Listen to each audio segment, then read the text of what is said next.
আইয়ুব আলাইহিস সালাম তিনি ছিলেন সাইয়েদনা ইব্রাহিম খলিলুল্লাহ এর বংশধর। আল্লাহ তাআলা সাইয়েদনা আইয়ুব আলাইহিস সালামকে নবুয়তের পাশাপাশি প্রচুর ধন সম্পদ দান করেছিলেন। ইবনে আসাকির রাহিমাহুল্লাহ বলেছেন, ধন সম্পদ ছাড়াও আল্লাহ তাআলা আইয়ুব আলাইহিস সালামকে পরিবার পরিজন এবং প্রচুর সন্তানাদি দান করেছিলেন। পর্যায়ে আল্লাহ তাআলা তার কাছ থেকে সব কিছু ছিনিয়ে নিয়ে 70 বছর বয়সে আল্লাহ তাআলা তাকে বিভিন্ন প্রকার কষ্ট, দুঃখ, দুর্দশা এবং দৈহিক ব্যাধি দ্বারা পরীক্ষা করেছিলেন। একদিন আর 2 দিন নয়, একটানা 18টি বছর আল্লাহ তাআলা তাকে বিভিন্ন মুসিবত এবং দৈহিক ব্যাধি দিয়ে পরীক্ষা করেছিলেন। আল্লাহ তাআলার তরফ থেকে নেমে আসা সকল মুসিবত এবং পরীক্ষায় অবতীর্ণ হয়ে সাইয়েদনা আইয়ুব আলাইহিস সালাম উত্তম সবর অবলম্বন করেছিলেন। আর সবর অবলম্বনের প্রক্রিয়া, তার সবর অবলম্বনের পদ্ধতি আল্লাহর এত পছন্দ হয়েছে, এত ভালো লেগেছে, আল্লাহ তাআলা কোরআনুল কারীমে তাকে 3টি গুণে গুণান্বিত করে আয়াত নাজিল করে কিয়ামত পর্যন্ত গোটা বিশ্ববাসীর জন্য তাকে অনুসরণীয় এবং অনুকরণীয় দৃষ্টান্ত রেখে দিয়েছেন। সুবহানাল্লাহ।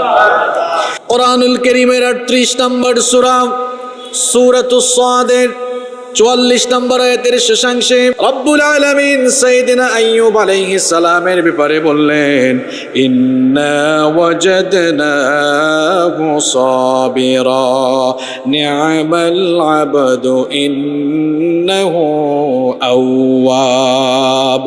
আল্লাহ তাআলা বলছেন, ইন্না ওয়াজাদনাহু সাবিরা, নিশ্চয়ই নিঃসন্দেহে আমি তাকে অর্থাৎ আইয়ুব আলাইহিস সালামকে ধৈর্যশীল পেয়েছি। নি'মাল আবদ, এবং আইয়ুব ছিলেন আমার বান্দা সমূহের মধ্যে উত্তম বান্দা। এই স্বীকৃতিটা কার? আল্লাহ তাআলা বলছেন আইয়ুব হচ্ছে আমার উত্তম বান্দা।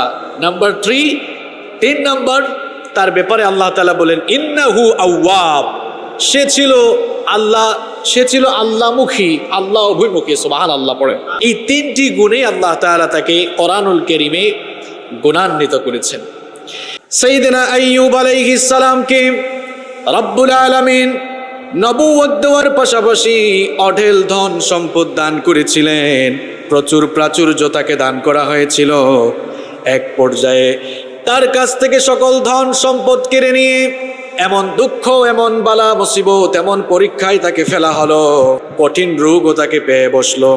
রব্বুল আলামিন তাকে এমন ভাবে পরীক্ষা করলেন, এমন মারাত্মক ব্যাধিতে তিনি আক্রান্ত হলেন, তার সমস্ত শরীরে পচন ধরা শুরু হয়েছিল, শরীরের মধ্যে পোকার বসবাস আরম্ভ হয়ে গিয়েছিল, তার শরীর থেকে মাংস খসে খসে পড়া শুরু হয়েছিল।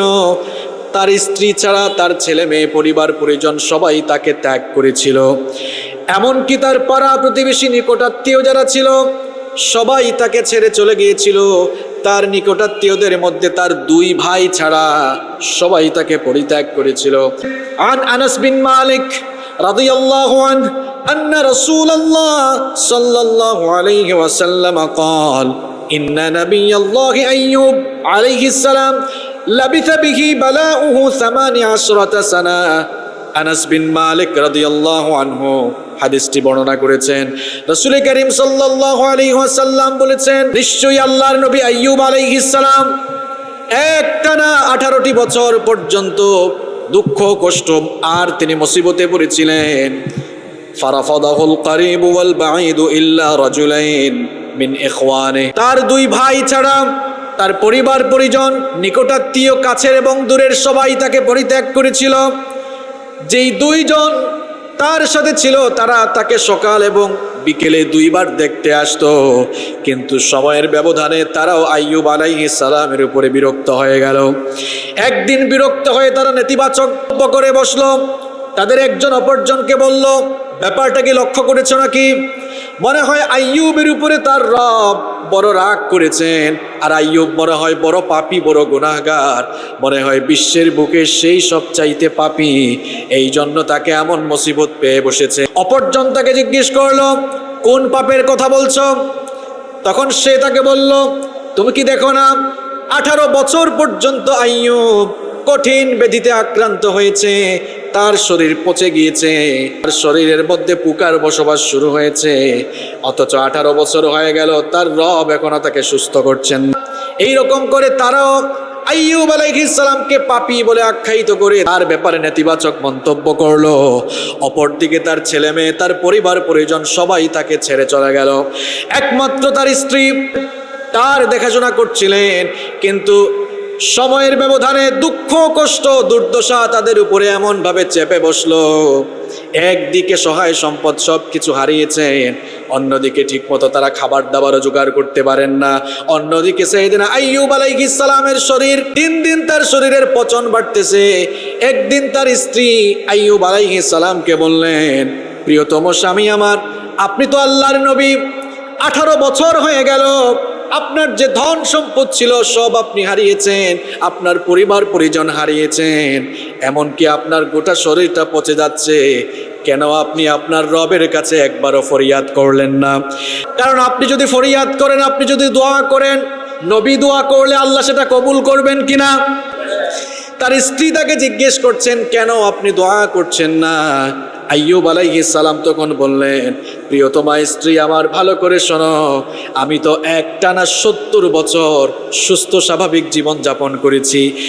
রব্বুল আলামিন আমাকে 70 বছর পর্যন্ত তার তরফ থেকে সুস্থতার নেয়ামত দিয়েছেন, প্রাচুর্যের নেয়ামত দিয়েছেন। এখন আল্লাহ তাআলা মাত্র 18 বছর আমাকে রোগ দিয়ে পরীক্ষা করছেন। সুতরাং আমি তো আমার রবের কাছ থেকে মুখ ফিরাতে পারি না, কারণ তিনি তো আমাকে 70 বছর প্রাচুর্য আর সুস্থতার নেয়ামত দিয়েছেন।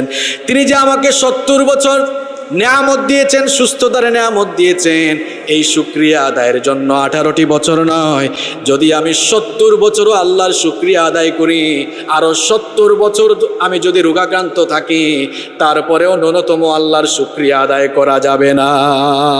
আল্লাহু আকবার। আপনি তো 18 দিন হয়নি, অবস্থা খারাপ, হায় রে আল্লাহ মনে হয় আর কাউরে দেখে না, খালি আমারই পাইছে। এত কষ্ট, এত মুসিবত, এত বিপদে পড়ার পরেও আইয়ুব আলাইহিস সালামের আল্লাহমুখিতা দেখে শয়তান হিংসে পড়ে গেল। শয়তান মনে মনে ভেবেছিল যে আইয়ুবের উপরে এতদিন ধরে যে কষ্ট, বিপদ, দুর্দশা নেমে এসেছে, হয়তো আইয়ুব আস্তে আস্তে তার রবের দিক থেকে মুখ ফিরিয়ে নিবে। শয়তানের ধারণা ছিল যে আইয়ুব যেহেতু প্রাচুর্যশালী ছিল, এখন তার প্রাচুর্য হারিয়েছে, সম্পদ হারিয়েছে, আর দীর্ঘদিন ধরে অসুস্থ, তার রবও তাকে শিফা দান করছেন না, নিশ্চয়ই আস্তে আস্তে সে তার রবের পথ থেকে ফিরে যাবে। কিন্তু দেখা গেল তার অসুস্থতার মাত্রা যত বাড়ে, আল্লাহর প্রতি তার তাওয়াক্কুল তত বাড়ে না কমে। সুবহানাল্লাহ। যখন তার স্ত্রী তাকে এই কথা বললেন আর আইয়ুব আলাইহিস সালাম এইভাবে জবাব দিলেন, শয়তানের হিংসা আরো বাড়লো। শয়তান এবার চিন্তা করলো, আমি সরাসরি আইয়ুবকে অ্যাটাক করতে পারবো না, সরাসরি আইয়ুবকে আমার প্রতারণার জালে আটকাতে পারবো না, সরাসরি তাকে প্রতারণায় ফেলতে পারবো না। এজন্য শয়তান সিদ্ধান্ত নিল আইয়ুব আলাইহিস সালামের স্ত্রীকে ব্যবহার করে তার স্ত্রীর মাধ্যমে তাদের দুজনকে সে প্রতারণার জালে আটকাবে। এই জন্য শয়তান একদিন, এটি রাইসুল মুফাসসিরিন আব্দুল্লাহ ইবনে আব্বাস রাদিয়াল্লাহু আনহুমা বলেছেন, শয়তান একদিন চিকিৎসকের বেশ ধরে আইয়ুব আলাইহিস সালামের স্ত্রীর কাছে এসে বলল, আমি চিকিৎসক, তুমি চাইলে তোমার স্বামীর চিকিৎসা আমার কাছে করাতে পারো, তবে শর্ত হলো তোমার স্বামী যদি আমার চিকিৎসার কারণে ভালো হয়ে যায়, এই স্বীকৃতি দেওয়া লাগবে যে আমি তাকে ভালো করেছি। দেখেন কন্ডিশন কি দিল, যদি ভালো হয়ে যায় এই স্বীকৃতি দেওয়া লাগবে যে আমি তাকে ভালো করেছি। মূলত এটি ছিল শয়তানের এক ভয়ঙ্কর ফাঁদ, ভয়ঙ্কর প্রতারণা। নারীদের মন এমনিতে একটু কোমল হয়, একটু নরম হয়, তাই না? আইয়ুব আলাইহিস সালামের স্ত্রী বললেন, অসুবিধা নাই, আমার স্বামী যদি সুস্থ হয়ে যায়, এই স্বীকৃতি দেওয়া এটা তো কিছুই না, ব্যাপার না। তিনি সহজ সরল মনে মেনে তিনি তার স্বামী আইয়ুব আলাইহিস সালামের কাছে গিয়ে এই কথা তিনি শোনালেন। আইয়ুব আলাইহিস সালাম তিনি তো আল্লাহর নবী, তিনি শয়তানের কুমন্ত্রণার ব্যাপারে জানেন কিনা। এই কথা শুনে তিনি বললেন, আমার প্রিয়তমা স্ত্রী, তোমার এত সরল মন, এত সরল মনা দেখে তোমার প্রতি আমার খুব দুঃখ হচ্ছে। এমন শর্ত তো কেবল শয়তানই জুড়ে দিতে পারে, কারণ কেউ তো কোনো মানুষকে সুস্থ করতে পারে না। সুস্থ করা আবার অসুস্থতা রোগবালাই দেওয়া, এটি কার তরফ থেকে আসে? 18 বছর পর্যন্ত অসুস্থ হয়ে তিনি এতটা মনকষ্ট পান নাই যখন দেখলেন শয়তান তার স্ত্রীকে শিরকের দিকে নিয়ে যাওয়ার জন্য ভয়ঙ্কর প্রতারণার জাল ফেলেছিল। আর তার স্ত্রীকে যখন দেখলেন তার স্ত্রীকে শয়তান ফুসলিয়ে ফেলেছে, তখন তিনি এই প্রথমবারের মতো রব্বুল আলামিনের কাছে ফরিয়াদ জানিয়েছিলেন। কোরআনুল কারীমের 38 নম্বর সূরা সাদের 41 নম্বর আয়াতে আল্লাহ তাআলা তার সেই ফরিয়াদ তুলে দিয়েছেন। আইয়ুব আলাইহিস সালাম তখন বলেছিলেন, ওয়াযকুর আবদানা আইয়ুবা ইয নাদা রাব্বাহু আন্নী মাসসানিয়াশ শাইতানু বিনুসবিন ওয়া আযাব। আল্লাহ তাআলা বলছেন, স্মরণ করো আমার বান্দা আইয়ুবের কথা, যখন সে তার প্রতিপালক তার রবকে ডেকে বলেছিল, আন্নী মাসসানিয়াশ শাইতানু বিনুসবিন ওয়া আযাব, হে আমার রব, শয়তান তো আমাকে কষ্টে এবং মুসিবতের মধ্যে ফেলে দিয়েছে।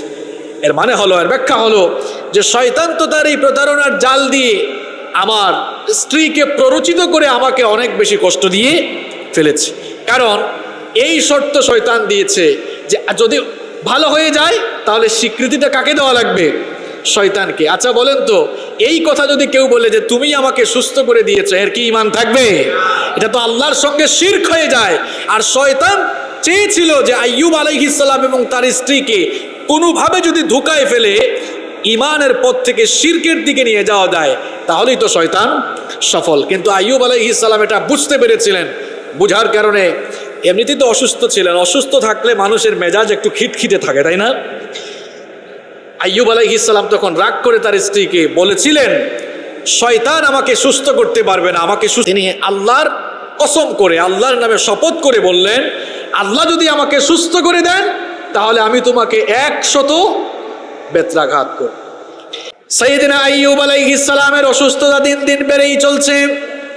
তার হৃৎপিণ্ড এবং জিহবা ছাড়া পুরো শরীরটাই পচে গিয়েছিল। এক পর্যায়ে যখন তার জিহবায় পচন ধরা শুরু হলো, সাইয়েদনা আইয়ুব আলাইহিস সালাম লক্ষ্য করলেন তার জিহবায় পচন ধরা শুরু হয়েছে। আইয়ুব আলাইহিস সালাম এবার মনে মনে ভাবলেন, গোটা শরীরটাই আমার পচে গিয়েছে, আমার কোনো আফসোস হয় নাই, আমার কোনো দুঃখ হয় নাই, কিন্তু এখন যদি আমার জিহবাটাও পচে যায় তাহলে তো আমি আল্লাহ তাআলার জিকির করতে পারবো না, আমার রবকে আমি ডাকতে পারবো না। এই জন্য যখন তার জিহবায় পচন ধরা শুরু হয়েছিল তখন তিনি আল্লাহর কাছে ফরিয়াদ করেছিলেন। কোরআনুল কারীমের 21 নম্বর সূরাতুল আম্বিয়া এর 83 নম্বর আয়াত থেকে আল্লাহ তাআলা বর্ণনা করছেন, ওয়া আইয়ুবা ইয নাদা রাব্বাহু আন্নী মাসসানিয়াদ الضر وأنت أرحم الراحمين। আল্লাহ তাআলা বলছেন, স্মরণ করো আইয়ুবের কথা, যখন সে তার রবকে বলেছিল, আন্নী মাসসানিয়াদ-দুর, ও আমার রব, আমি তো দুঃখ মুসিবতে কষ্টে আপতিত হয়েছি, ওয়া আনতা আরহামুর রাহিমিন, আর তুমিই তো হচ্ছ সর্বশ্রেষ্ঠ দয়ালু।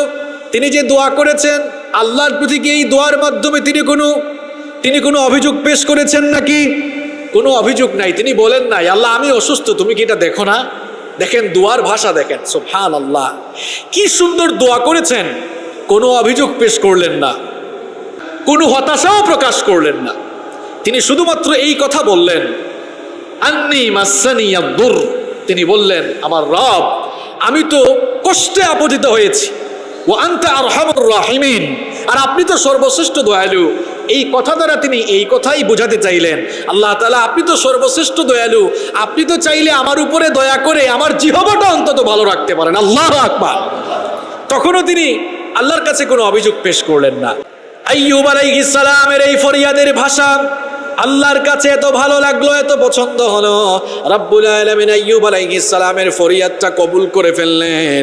আইয়ুব আলাইহিস সালামের ফরিয়াদ কবুল করে তিনি তাকে জানিয়ে দিলেন, ফাস্তাজাবনা লাহু ফাকাশাফনা মা বিহি মিন দুররিন ওয়া আতাইনাহু আহলাহু ওয়া মিসলাহুম মাআহুম রাহমাতাম মিন ইনদিনা وذكرى للعابدين। আল্লাহ তাআলা বললেন, আমি তার ফরিয়াদের জবাব দিলাম, তার ডাকে সাড়া দান করলাম, এবং তার সমস্ত দুঃখ দুর্দশা কষ্ট রোগ বালাই আমি দূর করে দিলাম। সুবহানাল্লাহ পড়ে। কিভাবে তার রোগ বালাই দূর হয়েছিল এবার শুনেন। আল্লাহ তাআলা সূরা সাদের ভেতরে বলেছেন কিভাবে আল্লাহ তাআলা 18 বছর ধরে আক্রান্ত সাইয়েদনা আইয়ুব আলাইহিস সালামকে সুস্থ করে দিয়েছিলেন। সাইয়েদনা আইয়ুব আলাইহিস সালামের শরীর যখন পচে গিয়েছিল, তিনি তখন একা একা প্রাকৃতিক প্রয়োজনে যেতে পারতেন না। তার স্ত্রী তাকে সাহায্য করতেন, তার স্ত্রী তাকে হাত ধরে ধরে নিয়ে যেতেন। এরপরে প্রাকৃতিক প্রয়োজন সারার পরে আবার তিনি তার স্ত্রীকে ধরে ধরে আবার তিনি তার জায়গায় ফিরে আসতেন। একদিন সাইয়েদনা আইয়ুব আলাইহিস সালাম প্রাকৃতিক প্রয়োজনে গেলেন। তিনি যখন প্রাকৃতিক প্রয়োজন সারতে গেলেন, তার স্ত্রী তখন কোনো একটি কাজে সেখান থেকে কিছুটা দূরে চলে গেলেন।